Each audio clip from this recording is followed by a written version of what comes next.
Well, thank you all for being here, and I know we have members of the press joining us on the phone as well. First of all, let me just say that we all are praying for the families who've lost people because of the virus. We thank all Americans for all of the sacrifices that you're making, that we're all making, and the sacrifices that you will make. We would like to be in a position where we can say that the road out of this is going to be easy or going to be fast, but it won't be. It won't be over tomorrow.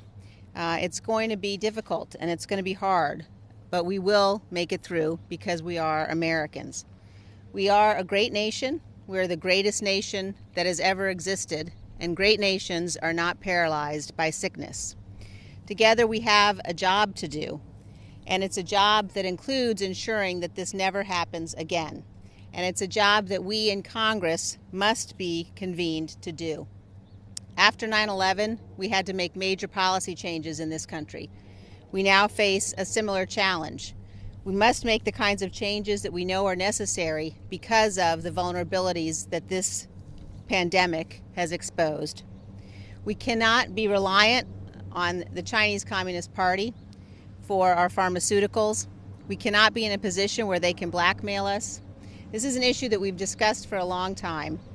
But the moment that the Chinese Communist Party's state news agency suggested that they would withhold medications that the United States might need in order to counter and fight COVID-19, the world changed. We must take action, and we must take action now to ensure that we are not held hostage and to ensure that we are not blackmailed. Taking action as a government requires that the people's house function. And for us, as the representatives of the people in our government, the most direct representatives of the people, not to have been here, not to have been functioning, not to have been called into session for weeks and weeks now is simply unacceptable. So we call on the Speaker of the House to work in a bipartisan fashion. And a bipartisan fashion, I would just point out, doesn't mean just consulting with our leader, Kevin McCarthy. It means getting the concurrence of the minority leader, getting the concurrence of the Republicans for any changes they want to make. But we must make changes. We must recognize that we have to be able to function. We have to be able to deliberate. We have to recognize the new environment in which we are operating. And I am confident that we will be able to do that. I'm confident that we will finally be able to pass this PPP program, the program that's been delayed now unnecessarily for so long, a program on which there is no disagreement about the importance of this program. But we've watched the blocks by the Democrats and we've watched the delays, and it's now time to stop. It's time to pass this program that's going to provide the kinds of support and assistance the people of this country need. So with that, I'm going to turn things over to our whip, Steve Scalise. Thank you, Liz. It's really important that we are back here in Congress, back doing the people's work. As millions of Americans at home are sheltering, they're homeschooling, as my wife is doing with our two kids right now, as they're wondering whether or not their job is going to be around when this is over. Millions of Americans, over 20 million Americans, don't have a job right now because they're unemployed.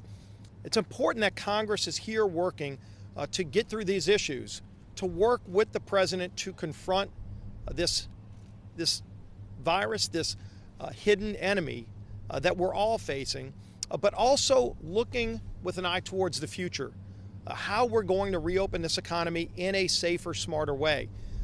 Nobody suggests there's a false choice between economic health and personal health. We have to do both. We absolutely can do both when we start opening the economy up again. I'm proud that my governor, I worked with him. We met last week and talked about reopening issues. And next week in Louisiana, elective surgeries will start again. And just think about this. While people have been home, while people have been trying to bend the curve down, and clearly we're starting to see the curve down come down in so many areas, we also know that people have been foregoing those critical tests, the life-saving tests, mammograms, colonoscopies, so many other procedures that people would normally be doing to protect their own health that aren't happening right now. We're unfortunately seeing suicides up, mental health problems that are starting to overwhelm mental health officials. So there is another cost to this virus because people are losing so much, losing their jobs, losing their businesses, losing their old way of life. There's a cost to that too. And so we need to weigh all of that as we look towards opening the economy up again in a safer, smarter way, while we also confront how the health community is catching up with this disease. I'm encouraged every day when I hear breakthroughs. Drugs that were used effectively for things like lupus or malaria that are now proving effective for some people, not all, but some people with COVID-19. There are more breakthroughs like that in the pipeline that we hear about every day, testing that's being done that shows real encouragement. To see the brilliance of our medical community in the United States, that shows you just the power and the magnitude of what we are capable of doing when we put the resources of the United States government behind an initiative. And I think you've seen the country come together like no time we've seen in generations to confront this hidden enemy. I applaud President Trump and what he's been doing to lead this effort, to give guidance through CDC to the states so that the states can make the best decisions where ultimately those decisions are being made. But every day the president goes to work in the White House. The president has cabinet secretaries coming through. The president has had people who have survived COVID-19, who tested positive, had COVID-19, have now recovered, that have been over to the White House. And yet you see the House of Representatives, the People's House, shut down. You saw an effort yesterday by Nancy Pelosi in secret at 2:30 in the morning to drop a document to literally change the way Congress has voted for over 200 years, to go to some proxy system that had never been vetted, was not a bipartisan effort. She didn't even work through with our leader, Kevin McCarthy, to try to come up with a way to allow members to talk about changing the way we vote, to have some remote process. None of that was done. They literally dropped a bill at dark of night to try to allow one person, theoretically, to have the proxy of dozens of members of Congress. That's not who we are. We strongly urged against it. We whipped against it yesterday, and I'm glad that Speaker Pelosi pulled that bad idea today. We've got to work together through these challenges. I think it's so important that Congress renew the PPP program. This Paycheck Protection Program has been a lifeline to small businesses all across this country. Treasury Secretary Mnuchin just said that we've saved over 30 million jobs with that first tranche of PPP funding. It was so successful that it ran out of money last week. We predicted that it would, and we were calling on Speaker Pelosi for weeks, not to wait till the midnight hour, but to renew that program before it expired so that those small businesses would still have that lifeline. And more importantly, the tens of millions of workers that are represented by those small businesses, because of course at least 75% of the money has to be spent on workers. Those men and women who are doing these important jobs to make our economy what was the hottest economy in the world and what will again be the hottest economy in the world. We will get back to a strong, healthy economy. And President Trump will lead that effort, but this program needed to be renewed. It shouldn't have expired. For whatever reason, I know Speaker Pelosi and some of our allies were actually using this as leverage. They used that term. They said it's leverage to try to get other things. This isn't the time to be playing political games. This should have been done weeks ago. These millions of families who are wondering whether or not they're going to have a job to go back to should not be left in limbo. We had set up a portal at republicanwhip.gov/PPP where over 400 small businesses across the country have now signed up and told us, shared their stories with us, at just what the PPP would mean to them that were denied the ability to get that funding. They talked about, in many cases, family-owned businesses that were about to go under, and some that are unfortunately going bankrupt today, that are laying off millions of people this week that wouldn't have laid them off if that funding was in place today. So while it's so good that we're going to be renewing this program tomorrow and putting that additional injection of hundreds of billions of dollars into the program, the week long that we went without it happening because the speaker decided to play games cost millions of people their jobs. Let's not let that happen again. Let's continue to work together to achieve what is so important for so many families, and that is economic security with health security at the same time. I've talked to health experts from all around the country. I've talked to some of the biggest hospitals in New Orleans who are doing such an heroic job with those men and women in the hospitals, the doctors and nurses, and all the other professionals that are taking care of people in New Orleans and so many other cities as they're confronting this challenge. They said there are smarter ways that we can go back to our economy that we had before, where businesses can open up again. Recognizing that there's still going to be social distancing, recognizing that we're going to take bigger precautions. Maybe they're going to have a thermometer where they check your temperature before you go into a building or before you go into a work establishment, and make sure that if somebody's got a high temperature over 100 degrees, you go and test them. There are a lot of other things that you can do to get this economy going again, but we need to get it done soon. And I applaud what the president has done to confront this. And I'll just finish up on this. We see great stories every day of what people are doing heroically, getting creative to try to find cures, getting creative to try to bring some of that supply chain that Liz talked about back from China, so that we don't have to rely on China for our PPE. We can focus on holding China accountable for what they did to hide from the entire world what was going on with COVID-19 when it started in Wuhan. But in the meantime, at the Pete Maravich Assembly Center on the campus of LSU, literally right across the street from Tiger Stadium, where I, as a second-year sophomore at LSU, lived in Tiger Stadium, the Pete Maravich Assembly Center, where Shaquille O'Neal played basketball when I was a student, is now a manufacturing facility where they're making PPE. They're making gowns and masks for hospital workers in that same building, the Pete Maravich Assembly Center, where Shaquille O'Neal played basketball when I was a student. So everybody's pulling together, everybody's getting creative and doing more things to allow us to rebound from this hidden enemy. But in the meantime, the House ought to be doing the people's work as well. Speaker Pelosi shouldn't try to be pushing people away or try to be holding everybody's vote as a proxy so that she can run everything as a dictatorship. That's not what this great democracy is all about. And leading this effort, who has been at the forefront of pulling our members together, coming up with creative ideas to confront all of these challenges we face, is our leader, Kevin McCarthy. Thank you, Steve. Thank you for joining us. To start, for every American on the front line, for those who are in the hospital, from the doctors to the nurses, from those who are making the gowns, the masks, from those who are restocking our shelves, from the truck drivers to the farmers, we want to say thank you, a sincere thank you, for being for our country as we go through this. When we combat the virus from a distant land that we did not invite and we did not want, we will defeat it together and united. For the family members who have fought, and for those who have lost family, loved ones, when you couldn't even be near them, you're in our prayers. But this is a commitment we make to you, that we will not stop working until we defeat this virus.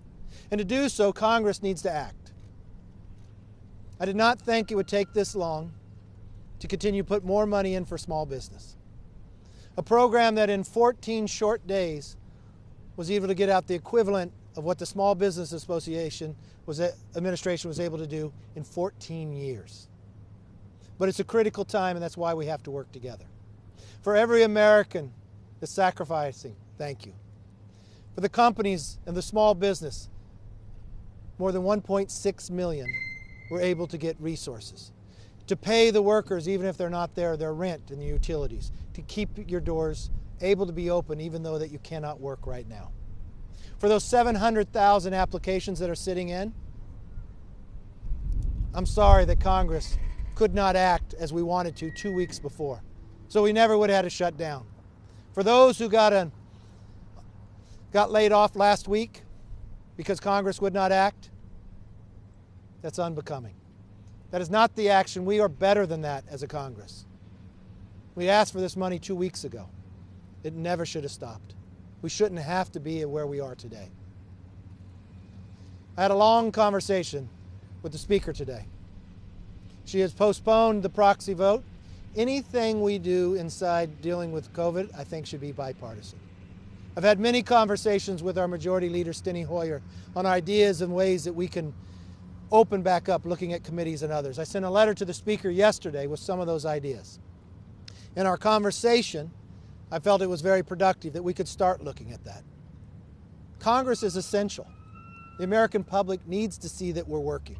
The American public has to understand that we could do it in a safe manner so states and others could begin to open as well. We will defeat this virus, but we will only do it together. Congress on both sides of the aisle should make a pledge to stop any more political games at holding up resources that are needed for small business and others. When we look at the money that had already gone out, more than 74% of it went to small businesses that had less than $60,000 in payroll a month. More than 60% of it was given out by small banks with less than $10 billion in assets. In my own home, I got a call and a text. We have a private ambulance company. She called because she was almost in tears, saying that she was about to lay off individuals. This is a family business that's for years it's never had to do that. And she was so fearful that she was afraid that a 911 call would come in and there would not be a paramedic to go. But she said because of this program, they will not. I had other calls from small businesses that said those that they have laid off, they're making a phone call right now to call them back in, that they will get paid. That's what the program's used for. If there is anybody out there that misuses this program, that takes advantage of a situation that quickly we want to get money out in and it was not intended for you, we will find you. Give the money back. I don't even care if it's less than 1%, that's 1% too much. You will not want the reputation that you will soon get if you take advantage. Now is a time for all Americans to come together. For those who do not need it, do not take it. For those who do, we want it to be there for you because we want to work together to solve this problem. With that, let me take questions, and we got a phone here as well, so I think you hit *1 and you can question. Yes? I have two questions. Okay. The select panel. Yes. The House is voting on tomorrow. Number one, how much support, if any, do you think there will be from Republicans? I don't know if you guys are riffing on that. And number two, when the panel is stood up, are Republicans going to be participating? Are you guys going to appoint members? I had a conversation with the speaker today. I told her, I think this is very redundant for this reason. Inside the CARES Act, we wanted to make sure about accountability. So we created 3 new entities to oversee the money going out. One that is done with inspectors general. They will pick among themselves to look after it. Another is a presidential appointment confirmed by the Senate for 5 years. We provided more than $25 million for that. And then a third one on top of that is a congressional oversight, where I appointed French Hill. She appointed Congresswoman Donna Shalala. Both of them are, I believe, very good appointments. Congresswoman Shalala was a former HHS secretary. French Hill's worked in the Treasury, small business, owned a bank. You're not going to get anything past French. Collaboratively, I think that is a very good working arrangement. In talking to the Speaker, what this committee was designed to do, I don't see the use. We have an oversight committee. Every single committee has oversight. I want them all working and the committees coming back together. The Speaker tried to commit to me that this would be a bipartisan committee. I told her I don't view it that way. I view it more as a political one. I don't see a lot of members voting for it on our side, and I told her I would wait before I would appoint anybody to it to see who she appoints to it, if she is serious about making this a committee that works. But again, we've already put in 3 oversight committees beyond the oversight committee we have in Congress, plus every single committee in Congress has an oversight committee, and I expect us all work together with that. Yes?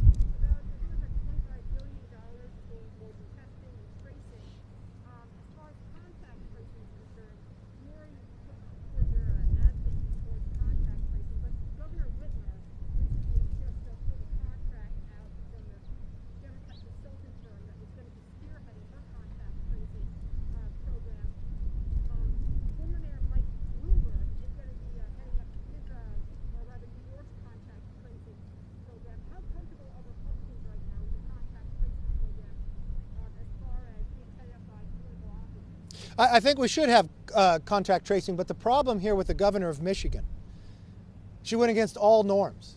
She literally gave it to a political consultant that she buys data from. She quickly pulled it back when sunlight was brought to that. This is what we're talking about. Stop playing politics in a time of coronavirus. I'll tell you, the American families do not expect this, nor do they want this. They are battling with something we have not seen before, and for someone to play politics with this and bring politics into it is completely wrong. That's why when it was brought to the attention of the American public, she had to pull it back. You need to be smarter about this, and you need to have guidelines. Yes?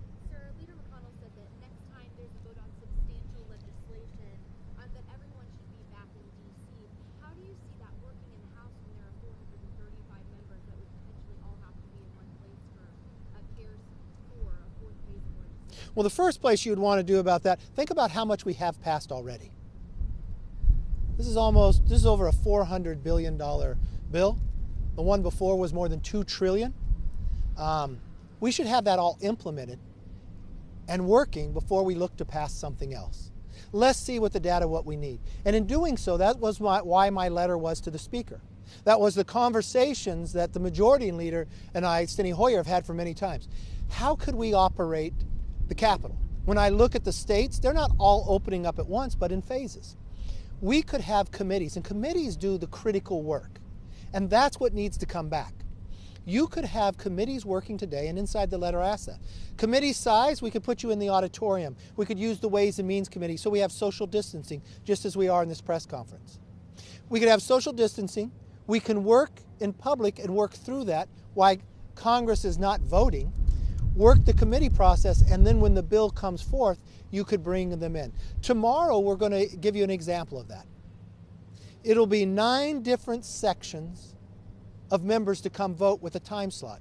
So you'd come in certain doors and out the others. The 9th section is one if you miss the vote. The others will be alphabetical, and you will given a time slot to come. This nation has been through so much. We have overcome every obstacle, and we will in this one as well. The last thing we would want is Congress to stay home and not act.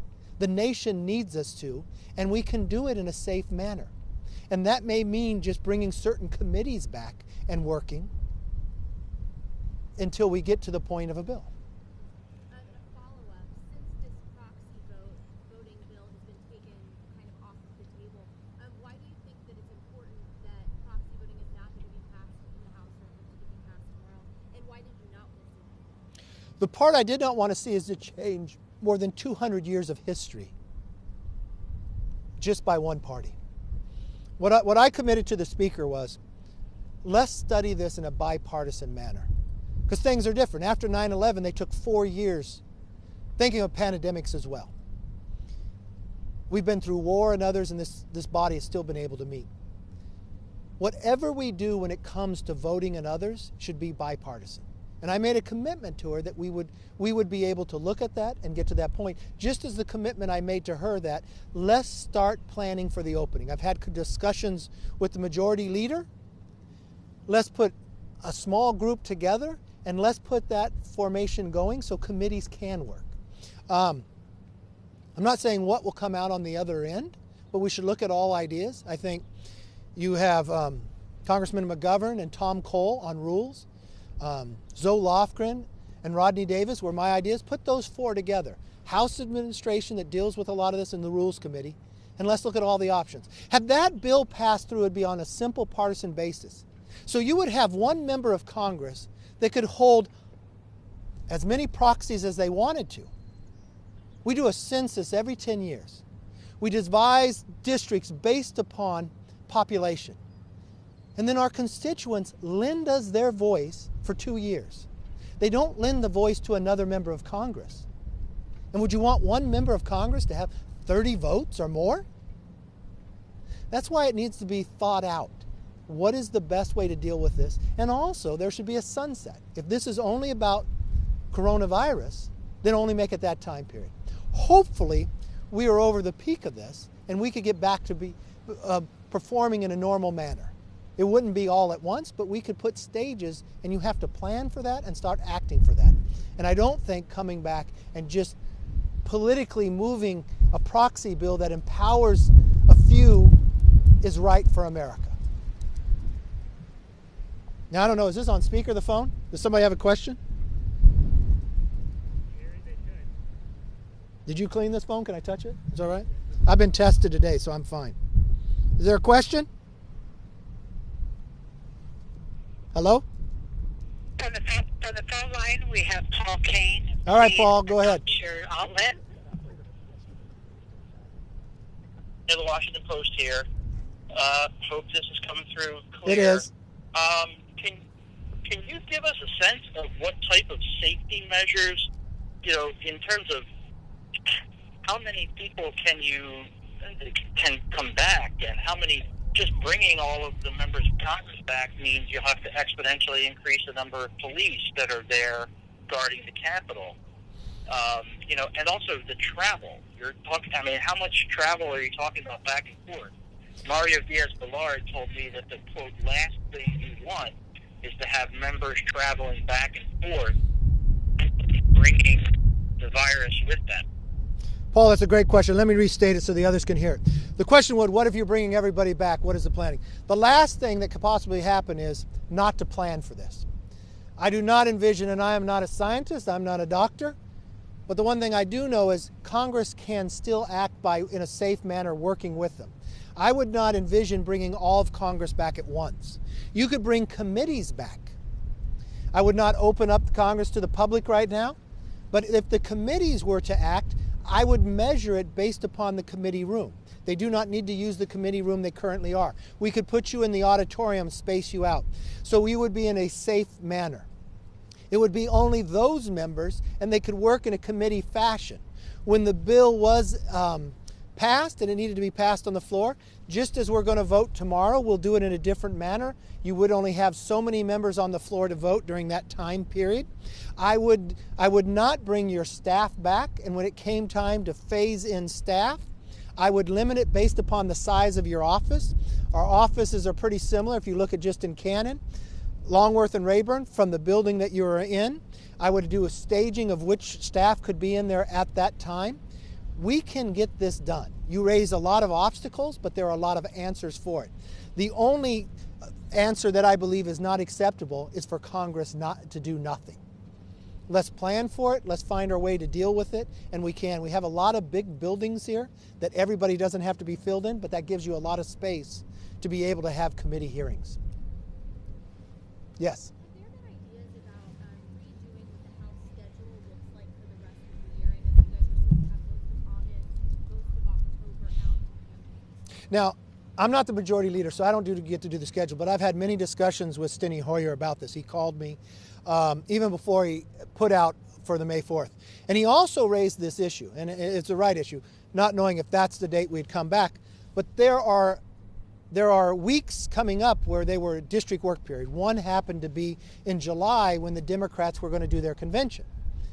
One of the issues he raised with me, now we're not doing our convention that time, we have been gone, we may use that to be working back here. There may be time in August that we need to be working back here. He doesn't have it solidified yet, but he raised that issue with me. I told him that I agreed with that we should look at, and it would be a modified calendar. I don't get to do the calendar, but those are the discussions I've had with him. Operator, is there another question? You better hurry, it's low battery. Christina Peterson, please state your outlet. The Wall Street Journal. Looking ahead to future legislation, would House Republicans be open to more funding for voting by mail if it did not include any policy mandates for states? Say that one more time. I'm sorry, Christina.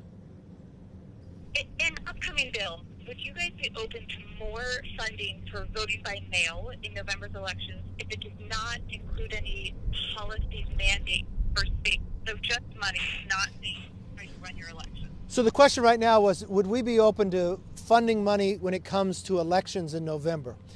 That's something people can look at by mail. What I am most interested in right now is anything dealing with coronavirus. So I'm dealing with how do we solve this problem? How do we provide more testing? Look at the antibodies, making sure we're getting a vaccine and others. The November election is the November election. That's something we could discuss later, but I'm not interested in holding up money to small businesses for the idea about an election in the future. But I'm not saying that I wouldn't look at anything, but I'm just saying we need to prioritize, and right now there are other crises than a November election. Any other questions? Yeah, I'm sorry. Well, the reason this has come up in part is because there are examples of people who contracted the virus when they went to vote in person in Wisconsin. So I think there's a safety concern that the existence of the virus could inhibit people's ability to go to the polls. You're right. And inside California, each state is different, and states make up how the process they are to vote. In California, we have a very liberal view when it comes to absentee ballots and others. I vote by absentee.